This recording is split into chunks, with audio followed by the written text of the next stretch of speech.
Pancakes, healthy food. Alright, so I'm starting us off with an easy one here. Pancakes in themselves are mostly empty energy, calories, etc. And when you add maple syrup, you're in for a seriously unhealthy situation. But pancakes can be healthy, which is why they're included in this list. Pancakes made with oatmeal flour, egg whites only, etc., and served with fruits like blueberries, which are rich in antioxidants, are packed with good fats and slow-release energy which can get you through the day. In fact, well-made healthy pancakes can be better for you than most of the foods on this list.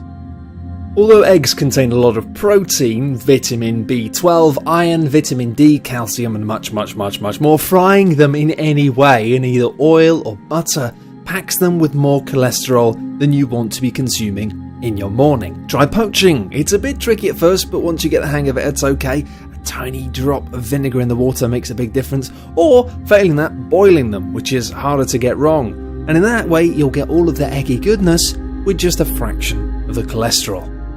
Breakfast biscuits are a relatively new and awful craze from cereal manufacturers who've seen the popularity of cereal bars decrease in recent years. They boast convenience and slow-release energy, which is designed to get you right through until lunchtime, but the facts are actually quite different. A survey of 39 products found in UK supermarkets found that almost half have the same or more sugar than a 30-gram serving of Cocoa Pops, which contains 3 teaspoons of sugar. Now, sugar does give you energy, of course, but it releases it super fast, meaning that you crash early. Couple that with bleached flours and fattening toppings, and you're looking at pretty bad breakfast fun. Breakfast biscuits, come on, you're eating biscuits. Let's not be silly. Rather than skipping breakfast or stopping off at those all too tempting fast food joints, you may be tempted to pick up a packet of instant oatmeal, which you throw in the microwave and enjoy. It is better than getting fast food, but it should be noted that it's not terribly good for you either. Instant oatmeal is low in both fibre and proteins, which means that you'll be desperate to eat again by mid-morning. Couple that with the amount of added sugar and other toppings, you might be better off trying something else completely. Look for non-flavoured oatmeal with 4 grams of fibre and 5 grams of protein per serving. Better still, just make your own with oats, pure, unadulterated oats. Top it with some blueberries, blackberries or even strawberries if you're feeling a bit decadent.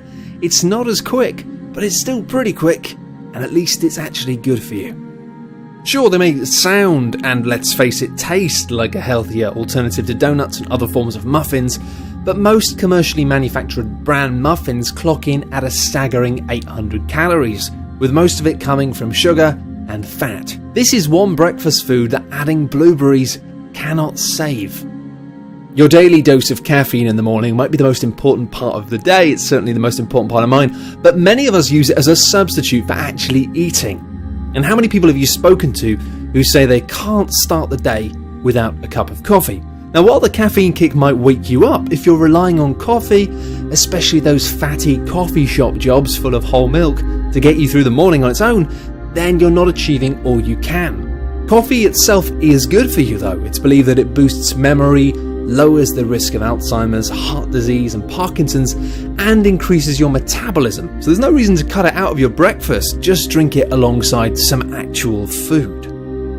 Toast and margarine might seem healthy. I mean, after all, it doesn't contain saturated fat or sugar. Fantastic, right? Well, wrong. Most of the flour in commercially made breads is refined, meaning that you get very few nutrients and basically no fibre. 2 of bread's main selling points. It can spike your blood pressure, and it means that you may also be inclined to eat more at your next meal. Margarine, meanwhile, has trans fats, which are some of the most unhealthy things that you can eat. Manufacturers create trans fats by adding hydrogen to vegetable oils in order to make them appear more like saturated fats, which are solid at room temperature. Studies are yet to prove that saturated fats cause harm, but trans fats are definitely bad for you. There's a massive amount of evidence that trans fats are highly inflammatory, increase your risk of disease, and also they just stick around in your body in weird places and make you lumpy, and won't go away when you exercise. Stay away from them. Not fruit juice, I hear you cry. Please leave me with my delicious fruit juice. I'm sorry. Yes, fruit juice is a terrible breakfast, and if you're trying to avoid hunger, weight gain, and chronic disease, you are trying to avoid those things, aren't you? You're supposed to. Anyway, Many fruit juices on the market contain staggeringly little juice and are often just loaded with sugar, or worse, high fructose corn syrup, which may make it taste delicious, but it's also going to increase your chance of type 2 diabetes by a lot. Scientifically, just a lot. And even 100% fruit juice contains a lot of natural sugar too. And although it's better for you, consuming large amounts of it can also affect your weight and health. There's no fat or fibre in fruit juices to slow down absorption, meaning that your blood sugar will rise very quickly and crash even quicker. Don't try to substitute juice for food. Freshly squeezed juices are obviously better, but don't look beyond water as a breakfast accompaniment. Water is good. And the thing is with fruit juice is if I sat you down in front of 12 oranges and told you to eat them, you probably wouldn't. But you can get through that amount of juice in no time at all. It's just too much sugar. White bread delivers very little nutritious value. Yeah, I'm sorry, white bread. I said it. Get over it. When a grain is refined, such as in the making of flour for white bread, the outermost and innermost layers of the grain are removed.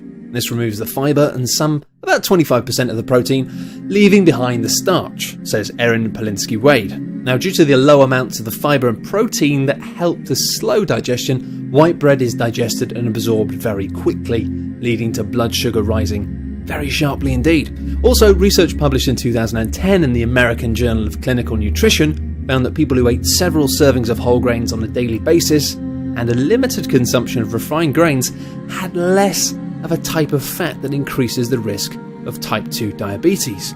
Basically, just try and lay off the white bread. Quick, easy, refreshing, the staple of breakfast foods for decades. Surely cereal can't be bad for you? Well, it depends. When cereal is bad for you, like the sugary treats which kids and adults alike love, it is very, very bad for you. Packed with sugar, refined flours, and suffers from many of the same vacuum of nutrition that white breads do, and that's before you add in whatever flavourings your favourite brand has. To keep your breakfast cereal healthy, look at granola with natural Greek yogurt maybe, unflavoured stuff of course, and plenty of fresh fruit to give you the slow release energy, vitamins and nutrients that kick you up and get you going until lunch. Don't avoid cereal entirely, but chances are if your cereal is sweet and tasty, then it's not really good breakfast food.